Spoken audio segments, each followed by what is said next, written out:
شوف هذا الأمريكي أخ لنا في دين الله جل وعلا، رجل أستاذ، رجل ما له شغل في هذا في ديننا. شوفوا قرأ التوراة، قرأ الإنجيل، قرأ أشياء كثيرة، لكنه لما فتح المصحف أي آية اطلع عليها؟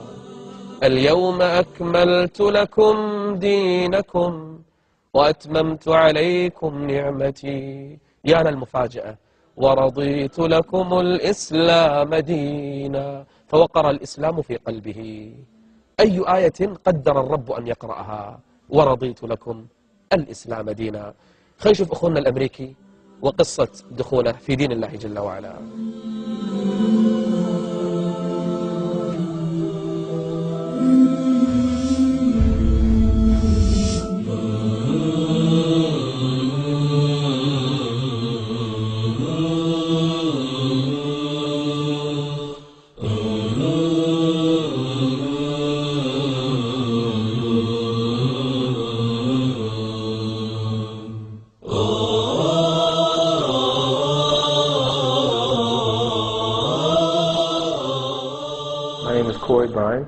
I'm from America.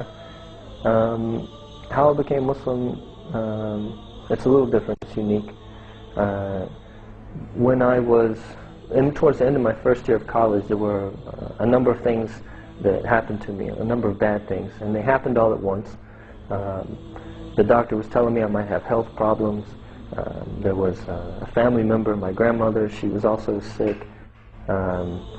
But the two main things, personally, that made me, that really stressed me out and made me sort of paranoid was something I was robbed. Like I woke up one morning, all of my savings had been gone, and also something that happened to my brother. My brother had, he was with some guys and he witnessed a shootout where some guys were shooting. So these things were happening. It's making me question who is really my friend, who can I trust. It's making me really paranoid. I would try various books. I would, think, I would say this and then, God can speak to you through anything. And I had been brought up a Christian. So I went to the Bible and I said, okay, God, please guide me and talk to me. And I opened it up and began to read at random. And what I read was more like history. It's more like a history book, it didn't really touch me. I did that again later when I found an old copy of the Quran, and I would open up and just read at random. And the first thing I read was, this day I have shown favor upon you, perfected your path, and chose Islam as your religion.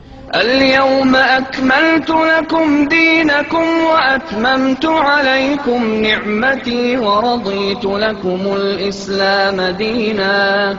But for 6 months I really don't remember feeling pleasure. And then all of a sudden it was like a relief, like I could go, I could breathe out and say thank you. Because this is what I've been asking for. I've been saying, God, please help me and guide me. And there it was, right there. I read the Quran from beginning to end over about 3 months, and slowly I just, got better, got my senses back. When I first took Shahada, I just had taken Shahada by myself, in the basement of my house, and I had read in a book that you should take Shahada, And then after approximately 2 years, when I was in college, I found out that there was a masjid on the street that I lived, and so I went to visit. And there was a guy that I met there who became a really good friend of mine, who, he started talking to me and said, I haven't seen you here before, are you Muslim? And so I started talking, and he found out that, I didn't know any Muslims, and that I hadn't taken Shahada with witnesses. And so he was saying, you should do that. After the prayer, the Imam says, we have a guy, he wants to take Shahada. And so I go to the front, and there's, maybe at least 100 people, maybe more. And, they said, repeat after me. And I said the Shahada, La ilaha illallah, Muhammad Rasulullah. La ilaha illallah, la ilaha illallah, la ilaha illallah, ma lana Rabb صغار. لا إله إلا الله، لا إله إلا الله. قبل سنوات قليلة كنت في لجنة التعريف بالإسلام وسكرنا اللجنة، خلاص انتهى الدوام نبي نمشي. احنا طالعين جانا واحد أمريكي، جاني أنا شخصيا وكان بعض الإخوة موظفين في اللجنة ويانا، فقال أنا عندي ممكن أسئلة، أنا توني جاي الآن من مكان بعيد، موظف أظن عسكري في عرفجان من الجيش الأمريكي. قلت له تعال بكرة، قال لا الحين. فرجعنا مرة ثانية وجلسنا معه وفتحنا اللجنة وجلسنا. قال قبل ما أقول لكم أسئلتي اسمعوا قصتي. الرجل بالثلاثينات، عسكري أمريكي أصل، ما هو متجنس أمريكي، مبين من شكله. يقول أنا وأنا صغير كنت متدين وأسرتي متدينة. يقول لكن كانت تراودني أحلام عن شيء اسمه الكعبة، شيء اسمه مكة.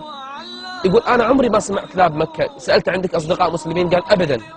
تشوف برنامج عن المسلمين في التلفزيون؟ قال أبدا، إحنا عائلة مسيحية متعصبة. يقول جيت حق جدتي فسألتها، قالت لي مكة هذا دين نبي اسمه إسماعيل وهذا نبي المسلمين. قالت لي إسماعيل حتى ما قالت لي شيء ثاني. يقول مرت الأيام وأنا في ذهني أسئلة دينية كثيرة أحتار منها. أحضر الكنيسة كل أسبوع، أنا يقول شاب متدين من صغري، ما أحب الابتعاد عن الدين. يقول أنا تمسكت بالدين المسيحي كثير وتعلمت وقرأت. يقول لكن في أسئلة داخلي ما في أحد أجابها لي وأجابها عني. يقول حتى جاء اليوم اللي بكيت من شدة الهم والغم، صدري ضاق لأن عندي أسئلة تحيرني. الفطرة إلى الآن ما وافقتها، ما لامس فطرته. يقول قعدت أبكي وأقول يا رب دلني على الدين الصحيح، يا رب دلني على الدين الصحيح، أنا خلاص تعبت. يقول أنا جالس بالثلاثينات عمره. يقول رن تليفون البيت في أمريكا، نعم أنت الضابط فلان الفلاني؟ قلت له نعم أنا هو. قال أنت مطلوب للخدمة في الكويت. قلت له ما صار الكويت هذه؟ قالوا هذه دولة عربية عند العراق، مطلوب أنت للخدمة. قلت ما في باس. سكرت قرأت عنها، دريت أنها دولة مسلمين وقريبة من مكة. قلت هذه استجابة الدعاء لي. يقول أنا جيت الكويت صار لي أيام الحين أبحث عنكم، وقالوا لي في لجنة متخصصة اسمها التعريف الإسلام. جلس معنا مع الأخوة رحبنا فيه. قلت له أعطني أسئلتك. كل الأسئلة اللي أعطاني إياها بسهولة أجبناها. وقلت له عن قصة مريم في القرآن وكيف جعلت لها سورة كاملة في حين زوجات النبي ولا واحدة لها سورة في القرآن. أما مريم العذراء سورة لها، بل هي سيدة نساء العالمين. وبينت له شنو عيسى بالنسبة للمسلمين، وأنا أقول له قاعد يبكي. قال لي أبي أسلم. قلت له أخذ لك وقت شوية، ادرس الموضوع. قال لا والله ما أطلع من هني، أنا من صغري أحلم بهذه اللحظة. شلون أسلم؟ قلت له تقول كلمتين تسلم. علمت معنى الشهادتين. فلما أسلم بكى ودمعت عيناه. قلت له ايش فيك تضايقت؟